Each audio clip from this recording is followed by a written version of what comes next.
नमस्कार। नए दोस्त चैनल को सब्सक्राइब ज़रूर कर लीजिएगा और अगर आपको वीडियो अच्छी लगे तो लाइक कमेंट और शेयर भी कर दीजिएगा।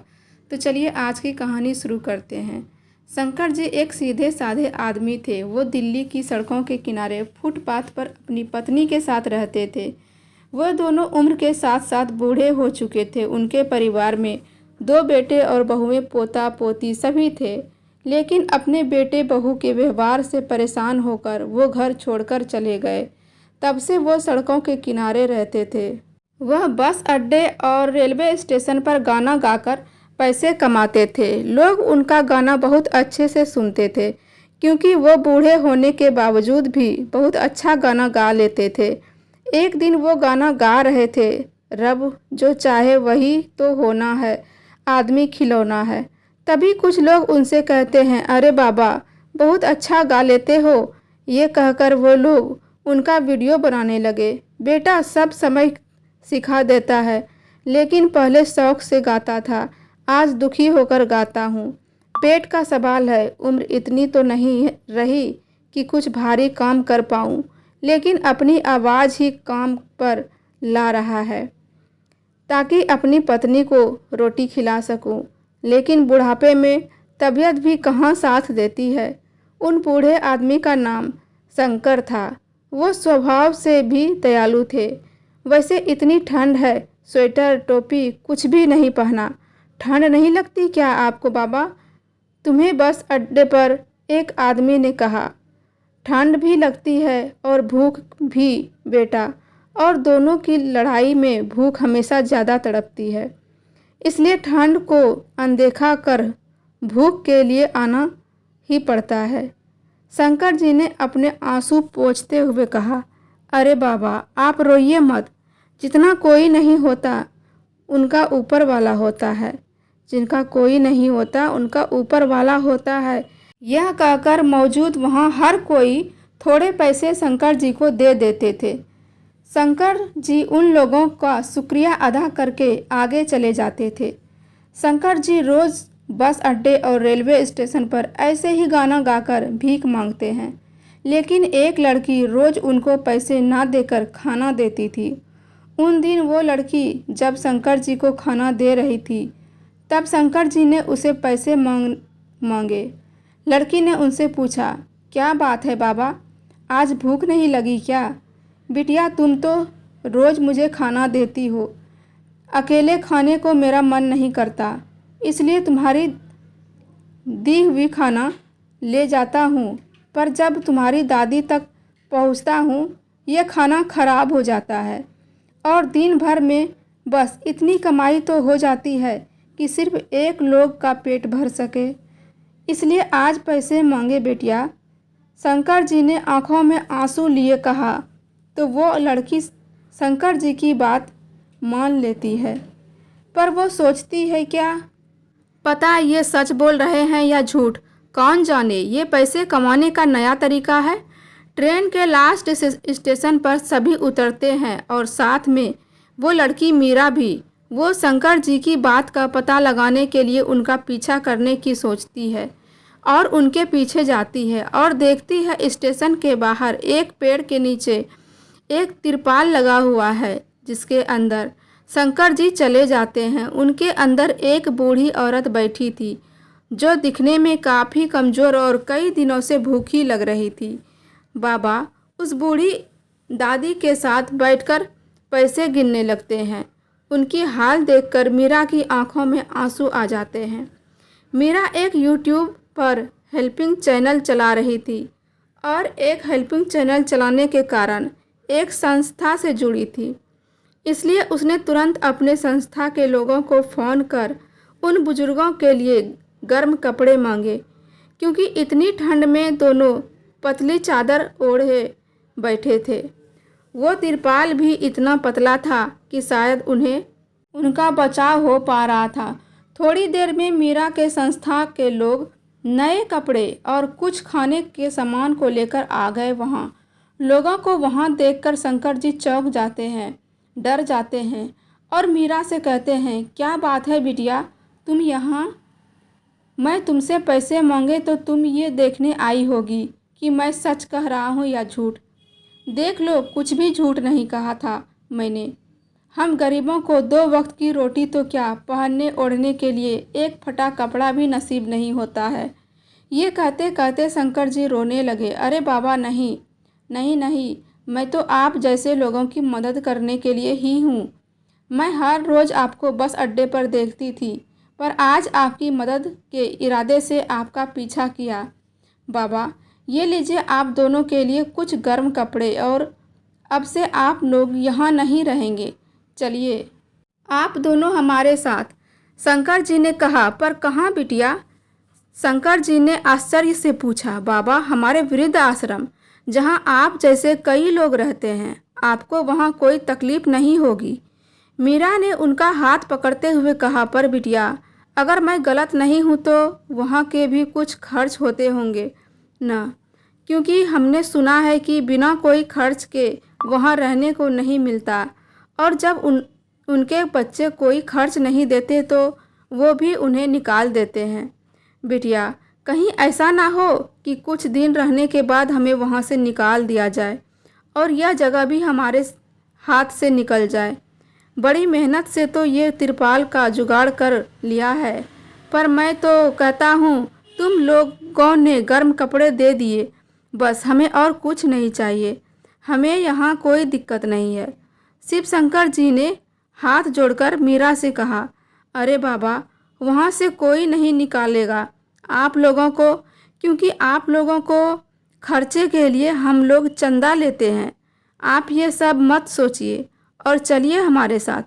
पर बाबा, क्या आपके परिवार में कोई नहीं है? मतलब आप लोग के बच्चे कहाँ हैं? मीरा ने कहा, अब क्या ही कहूँ बिटिया, 2 बेटे हैं हमारे और सारे अच्छे काम भी करते हैं, पर हम लोग अब किसी काम के नहीं रहे ना, तो वो अब हमारे काम क्यों आएंगे? शंकर जी ने भीगी आंखों से कहा। यह सुनकर मीरा को बड़ा दुख हुआ। बाबा, बच्चे जब छोटे होते हैं वो भी किसी काम के नहीं होते, पर फिर भी माता पिता उसे अच्छे काम, हर काम को छोड़कर उन पर ध्यान देते हैं। तभी उनका भविष्य संवारने के लिए माँ बाप इतना काम करते हैं कि उनकी चप्पल तक टूट जाती है, और वही बच्चे बड़े होकर उन्हीं माँ बाप को बोझ समझकर अपने से दूर कर देते हैं। पता नहीं हमारी संस्कृति कहाँ लुप्त हो जा रही है। एक वो समय था जब श्रवण कुमार अपने अंधे माता पिता को बोझ नहीं समझता, और एक आज का समय है। मीरा ने नम आंखों से कहा। बिटिया, सच कहा तुमने। आज के ज़माने की सोच में तुम भी तो एक हो ना अच्छे इंसान। शंकर जी ने कहा। फिर वो सभी एक आश्रम पहुँचे, जहाँ वह दोनों की रहने की व्यवस्था पहले से ही होती है। दोनों वहाँ आराम से रह रहे थे, लेकिन एक दिन शंकर जी ने वहाँ कुछ ऐसा देखा कि उनके पैरों तले जमीन सरक गई। उन्हें अपनी आंखों पर विश्वास ही नहीं हो रहा था। हेमा, जल्दी से अपनी पोटली बांधो, हमें चुपचाप यहाँ से निकलना पड़ेगा, वो भी अभी के अभी। पर क्यों? रात भी इतनी हो गई है, हम लोग कहाँ जाएंगे अचानक? क्या हुआ, बताइए तो सही। हेमा जी ने पूछा। अभी कुछ भी बताने का समय नहीं है। अरे, मैं तब तक सबके सोने का इंतज़ार करता हूँ। तुम पोटली बांधो बस और चलो यहाँ से, शंकर जी ने हड़बड़ी में कहा।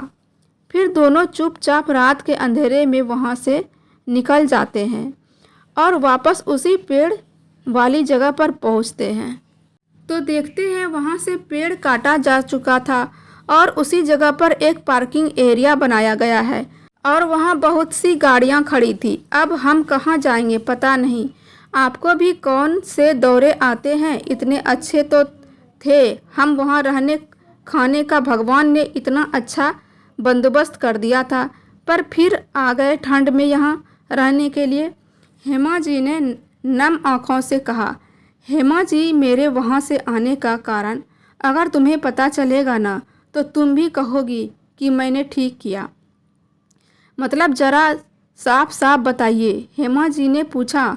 मतलब ये कि वो लड़की जो हमें यहाँ से लेकर गई थी, वो कोई और नहीं, दिलीप की बेटी है। तुम्हें तो पता ही है, दिलीप हमारे साथ क्या करता था और क्या करने की वजह वह सोच रहा था। अब अपनी बेटी को भी यही सिखाया होगा उसने। एक बार तो वो वहाँ से भाग गए, पर हर बार भाग नहीं पाएंगे। यह ज़रूरी नहीं है कि मैं तो कहता हूँ हमें इस शहर को छोड़कर चले जाना चाहिए। शंकर जी ने कहा, क्या वो दिलीप की बेटी थी? पर आपको कैसे पता चला? जब हमने उसे आखिरी बार देखा था तब तो काफ़ी छोटी थी, फिर आपने उसे कैसे पहचाना? हेमा जी ने आंखों में आंसू लिए कहा, उस दिन हमें वृद्ध आश्रम में छोड़ने के बाद जब वह वहाँ से निकली तो मैं उसे धन्यवाद देने के लिए उसके पीछे गया तो मैंने उसे इस वृद्ध आश्रम के गेट के बाहर दिलीप से बात करते देखा था। यहाँ के लोगों से पता चलने पर पता चला कि वो उनका पिता है, और मुझे समझते देर नहीं लगी कि यह लड़की मुझसे इतना मीठा मीठा क्यों बोल रही है। जरूर इसके बाप ने उसे भेजा होगा। शंकर जी ने कहा, पर वो जो आश्रम में लेकर गई थी वो तो सच था ना? हेमा जी ने कहा, तो इससे क्या फर्क पड़ता है?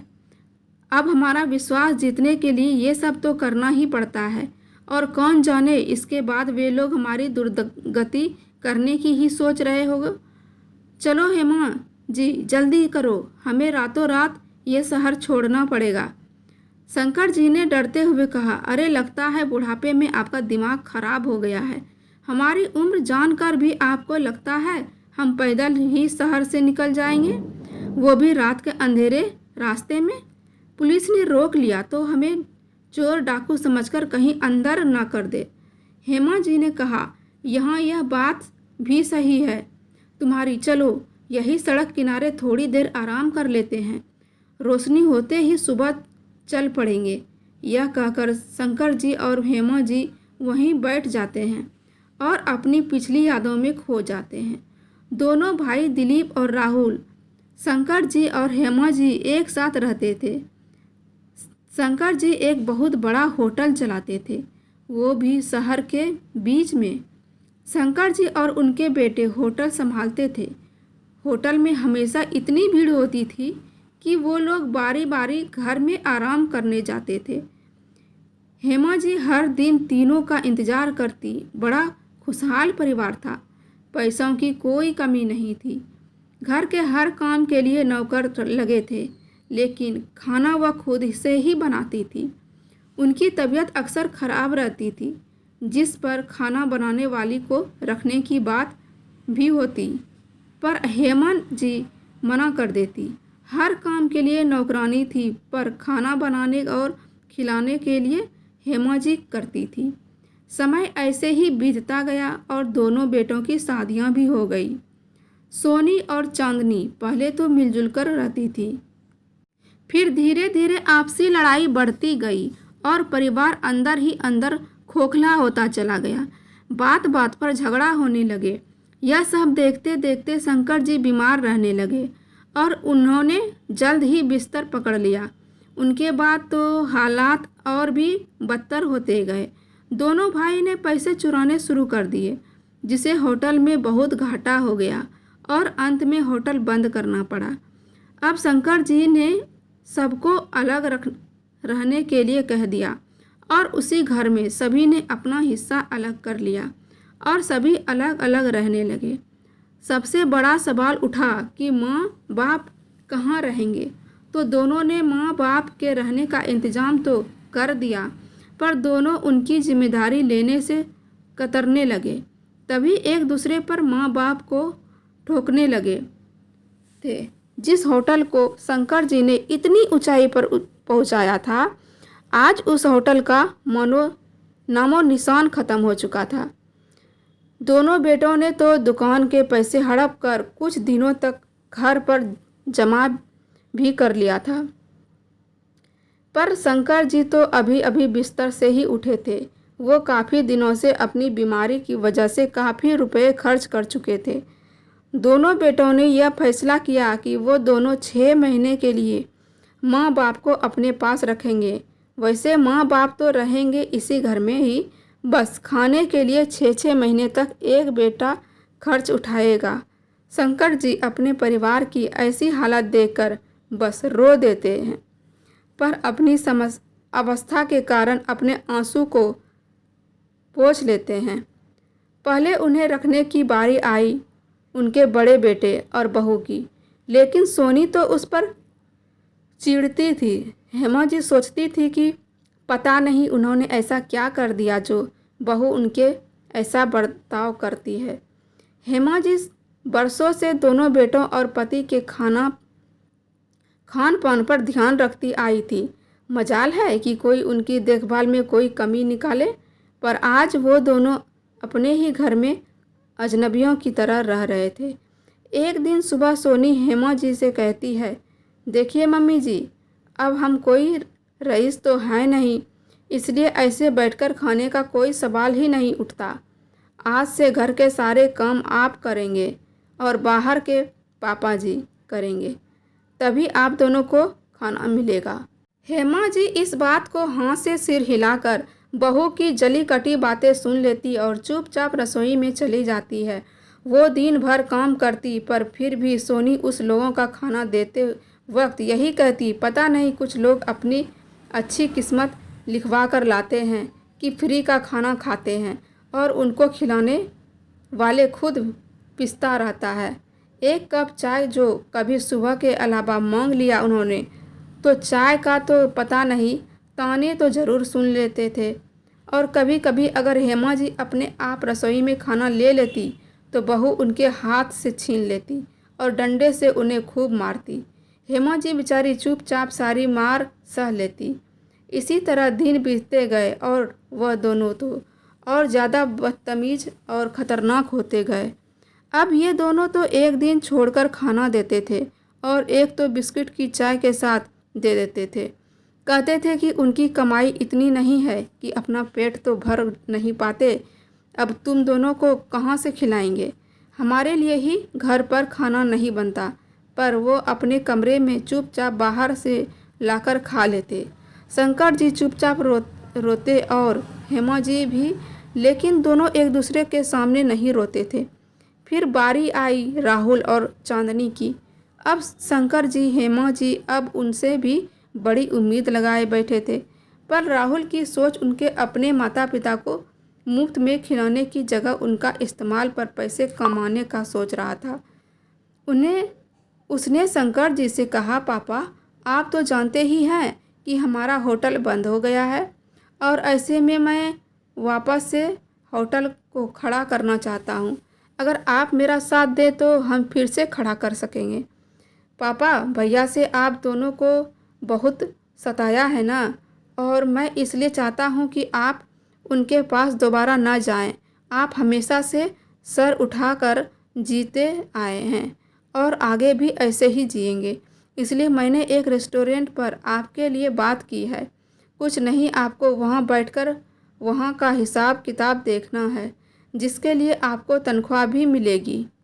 और माँ को खाना बनाना पसंद है ना, माँ के लिए वही कुक की नौकरी ढूंढ दी है। सब मिलकर काम करेंगे, पैसे कमाएंगे तो जल्दी अपना होटल भी खुल जाएगा। देखना। आप राहुल की बात सुनकर शंकर जी और हेमा जी खुशी से सोचने लगी कि चलो एक को तो हमने अच्छे संस्कार दिए हैं। यही सोचकर वो सारे राजी हो गए। शंकर जी और हेमा जी की पूरी मेहनत और लगन से उस उम्र में काम कर रही थी, पर शंकर जी बस राहुल की बात पर विश्वास कर मेहनत किए जा रहे थे। इधर राहुल और चांदनी अपने प्लान को सफल होता देख बहुत खुश हो रहे थे। वो दोनों शंकर जी और हेमा जी के पैसों से ऐश कर रहे थे और जानबूझकर सुबह घर से निकल जाता यह कहकर कि वह अपनी काम पर जा रहा है, और शाम को लौटता पर वह दोनों दोस्तों के साथ पूरे दिन जुआ खेल कर आता। एक दिन शंकर जी ने उसे जुआ खेलते हुए देख लिया और घर जाकर हेमा जी को सब कुछ बता दिया। चलिए जी उससे बात करते हैं, आखिर कोई गलत संगत में तो नहीं है हमारा बेटा। बहू को भी बताते हैं। ये सोचकर दोनों जैसे ही उसके पास बात करने जाते हैं और जो वो सुनते हैं उसके बाद तो उसके पैरों के ज़मीन खिसक जाती है। चांदनी, तुम्हारी दिमाग की तो जितनी तारीफ करूं उतनी कम है। भैया लोग तो उन्हें बोझ समझकर अपने पैसे खर्च कर डाले और वहीं हम इन्हीं से अपने जेब भर रहे हैं और यह काम कर रहे हैं और हमारा आराम हो रहा है। बस अब ऐसे ही इन्हें उल्लू बनाकर ये पूरा घर और होटल की ज़मीन अपने नाम करवा लें। भैया लोगों के कम दाम पर बेचकर फिर कमा लेंगे, सब देखते ही रह जाएंगे। और ये लोग ज़्यादा नखरे दिखाएंगे तो आजकल बुढ़ापे में लोग पागलों जैसी हरकत करते हैं, इसलिए हम उन्हें पागल खाने भेज देंगे और इसे पीछा भी छूट जाएगा। बस एक बार होटल वाली ज़मीन वापस से आ जाए। यह कहकर दोनों हंसने लगे। शंकर जी और हेमा जी तुरंत ही घर छोड़ देते हैं। वह सोचते हैं कि उसने अपना घर और होटल की ज़मीन कुछ भी नहीं चाहिए, घर से दूर सड़क पर रह लेंगे। यह कहकर घर से रातों रात ही निकल पड़े, क्योंकि अब इन जैसी औलादों का चेहरा देखना भी नहीं चाहते थे। और तभी से इनके दिन सड़क पर ही बीत रहे थे कि क्या पता कभी ये हमें मौत के घाट उतार न दे। ये सोचते हुए दोनों बिना किसी को कुछ बताए घर छोड़ देते हैं। दोनों ही रात भर रोते रहे और वहीं सो गए। और जब उनकी आंखें खुली तो मीरा को अपने सामने खड़ा देख उनके होश उड़ गए। इससे पहले वो कुछ कह पाए, मीरा कहती है, क्या हुआ दादाजी, ऐसे ही चले आए? क्या सोचा कि दिलीप की बेटी है तो यह भी बुरी ही होगी? दादू शब्द सुनकर दोनों हैरानी से मीरा को देखने लगते हैं। मीरा उनके गले लग जाते हैं, गले लगकर रोने लगती है। कहती है, दादाजी मुझे शुरुआत से ही पता था कि आप मेरे ही दादाजी हैं, क्योंकि आप लोगों की तस्वीर देखी थी। मैं घर पर आपसे अजनबी बनकर इसलिए मिली क्योंकि मैं जानती थी आपको पता लगता कि मेरे पापा कौन हैं। जैसे आपने कल किया आप वैसे ही करते। पर दादाजी जैसे आपने जाना कि मेरे पापा कौन हैं, वैसे ये भी जान लेते कि मैं अब अपनी मम्मी पापा के साथ नहीं रहती हूँ। दरअसल ताऊ जी और पापा का आप लोगों पर अत्याचार हमने भी देखा था। कभी कुछ कहने की हिम्मत नहीं होती तब क्योंकि तब हम छोटे थे तो हमें दबा दिया जाता था। दादाजी मैंने आपको हमेशा अपने दिमाग में रखा और आज जब मैं अपने पैरों पर खड़ी हूँ आप लोगों को ढूंढ लिया। पता है दादाजी, मम्मी पापा ताऊ जी सारे लोग सब यही जानते हैं कि आप लोग मर गए हो ताकि वो घर और होटल की ज़मीन पर आराम से रह सके। पर अब वो शायद नहीं जानते कि सड़क पर रहने की बारी अब उनकी आने वाली है। क्या कह रही हो बिटिया, हम कुछ समझे नहीं। शंकर जी ने पूछा। तभी मीरा ने बताया कि अब आप आम इंसान नहीं हैं।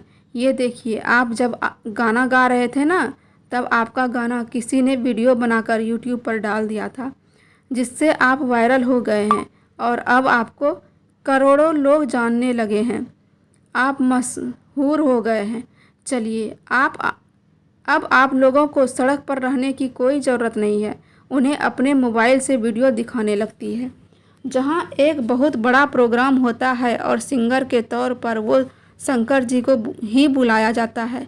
जैसे ही मीरा अपने दादा दादी को लेकर वहां पहुंचती है, सभी लोग उनके सामने फ़ोटो खिंचवाने और हाथ मिलाने के लिए आ जाते हैं और शंकर जी की आवाज़ सुनने के लिए लोगों की भीड़ तो खचाखच भरी थी। अब लोग इस उम्र में उनकी आवाज़ को सुनकर हैरान रह जाते हैं। देखते देखते वह मशहूर होने लगे और इतना मशहूर हो गए कि अपना घर गाड़ी नौकर किसी चीज़ की कोई कमी नहीं थी। अब उन्हें एक दिन हेमा जी मीरा को गले लगाते हुए बोली, शुक्रिया बेटा हमारी ज़िंदगी में आकर हमें इस काबिल बनाने के लिए। शिव शंकर जी बोले, पर बिटिया उस दिन तो मैं तुम्हें दिलीप के साथ देखा था, फिर तुम कैसे कह रही हो कि तुम अपने साथ नहीं रहती, पापा के साथ नहीं रहती? मेरे घर छोड़ने पर वो यूं ही अक्सर मुझसे मनाने और अपने साथ घर ले जाने के लिए आते रहते हैं। पर दादाजी आप यह सब छोड़ो, हमें सबसे पहले वहाँ जाकर आपके परिवार के राक्षसों को हटाना है। वो उनको भी पता चले कि जिस माँ बाप को उन्होंने बोझ समझकर घर से फेंक दिया था, आज वही लोग उनकी एक झलक पाने के लिए भी तरस रहे हैं। अब वक्त आ गया था उनको सज़ा देने का। पता है, माता पिता होने के नाते आप लोगों को यह सब अच्छा नहीं लगेगा, पर अगर आप लोगों ने उन्हें अभी सबक नहीं सिखाया तो हर बच्चा अपने माता पिता के साथ ऐसा ही व्यवहार करेगा। कभी कभी माता पिता को भी कठोर बनना ही पड़ता है। हेमा जी ने कहा, मैं तो हैरान हूँ बेटा, जो संस्कार हम अपने बच्चों को नहीं दे पाए वो संस्कार हमारे बच्चों ने अपने बच्चों को कैसे दे दिया। दादी, ये संस्कार आपकी झलक है, आपके बच्चे तो इसे कोसों दूर हैं। मीरा ने कहा, उन्हें तो संस्कारों का सही मतलब भी नहीं पता। कुछ दिन बाद मीरा अपने घर पहुंची और इसे देखकर दिलीप कहता है, आ गई तू बेटा। कोई अपने माता पिता से कितने दिन दूर रह सकता है। आखिर माता पिता कभी अपने बच्चों का बुरा नहीं चाहते। बच्चे तो माता पिता का बुरा कर ही नहीं सकते न पापा। मीरा ने गुस्सा कर कहा, नहीं बेटा, तूने हमारा कुछ बुरा नहीं किया। अब तू आ गई है ना, बस सब ठीक हो जाएगा। दिलीप ने कहा, पापा, मैं अपनी नहीं आपकी बात कर रही हूँ, जो आप लोगों ने दादाजी दादी जी की साथ किया उसकी बात कर रही हूँ। मीरा ने गुस्से से उबलते हुए कहा, बेटा, जो हो गया सो हो गया। वे लोग भी बड़े मतलबी थे। अब रहने दो उनकी बातें। मरने के बाद किसी की बुराई नहीं करते। वरना तुम्हें आज हम बताते हैं कि वो लोग कैसे थे। दिलीप ने कहा, आप लोगों से किसने कहा कि वो मर गए हैं? कि दुनिया में रहते हो आप लोग? किस दुनिया में रहते हो? मीरा मुस्कुरा कर बोली, क्या मतलब है तुम्हारा? दिलीप ने चिल्लाते हुए कहा। मीरा ने तुरंत अपना मोबाइल खोल कर दिखाया। तभी सभी के पैरों तले ज़मीन खिसक गई। पिता का बंगला, गाड़ी देख कर के सारे मानो बेहोश होने लगे थे। हम आज यहाँ आप लोग के विचार और अपना हक लेने आए हैं। ज़रा हम भी तो सुने कि कैसे थे हमारे दादाजी और दादी जी। यह कहकर मीरा शंकर और हमेशा में हेमा जी को बुलाती है तो जैसे ही उनकी कार बेटों के घर आकर रुकती है, उनको देखकर सभी की आंखें फटी की फटी रह जाती है। शंकर जी गुस्से में कहते हैं, हम सच में बड़े मतलबी थे, पर कभी मतलब की बातें ही समझ नहीं पाए, और आज एक मतलबी बात कहने रहा हूँ। इस घर में मेरी पोती के अलावा सभी अपने रहने का इंतज़ाम कहीं और कर ले, क्योंकि एक हफ्ते बाद यहाँ मेरा वही पुराना परिवार ही होगा। इसके मिसाल सब देते थे, और अगर एक हफ्ते में अपना इंतज़ाम ना कर पाओ तो जहाँ इतने सालों तक हम रहे वहाँ जाकर अभी भी रह सकते हो। तब शायद तुम लोगों को पता चलेगा मतलबी लोग अब तक कैसे जी रहे थे। पिता की कठोर आवाज़ सुनकर सभी की बोलती बंद हो गई तो दोनों बेटे बहू माता पिता के पैरों में गिरकर माफ़ी मांगने लगे। लेकिन मीरा ने गुस्से में सभी का सामान उठाकर घर से बाहर निकाल दिया और घर में ताला लगा दिया। मीरा बेटा, तू तो हमारी बेटी है, तू हमारे साथ ऐसे कैसे कर सकती है? मीरा मुस्कुराकर बोली, पापा, जब दादाजी ने यह घर मुझे दे दिया तो मैं कुछ भी कर सकती हूँ। अब अपना बोरिया बिस्तर उठाइए और सड़क किनारे रहकर देखिए कि कैसे दादा दादी ने वहाँ ज़िंदगी बिताई थी। तब आपको उनके दर्द का एहसास होना होगा। इतना कहकर मीरा अपने दादा दादी के साथ गाड़ी में बैठकर चली गई और सारे बेटे बहू बस ताकते रह गए। कुछ समय बाद मीरा ने अपने पैसों से उस होटल वाली ज़मीन पर अच्छा सा बड़ा होटल बनवाया, जिसे खाली समय में शंकर जी और हेमा जी देखती थी। बाकी के दिनों में वह अपने वीडियो बनाकर यूट्यूब पर डालती थी, जिससे उन्हें वहाँ से भी लाखों रुपए की कमाई हो जाती थी। अब उनका होटल वाला कारोबार जिस दुगना रात दिन दुगुना रात चौगुना तरक्की कर रहा था और उधर दूसरी तरफ उनके बेटे और बहू की हालत बद से बदतर होती गई। तो दोस्तों यह थी आज की स्टोरी। आपको कैसी लगी कमेंट में ज़रूर बताइएगा। फिर मिलते हैं एक नई स्टोरी के साथ। हर हर महादेव।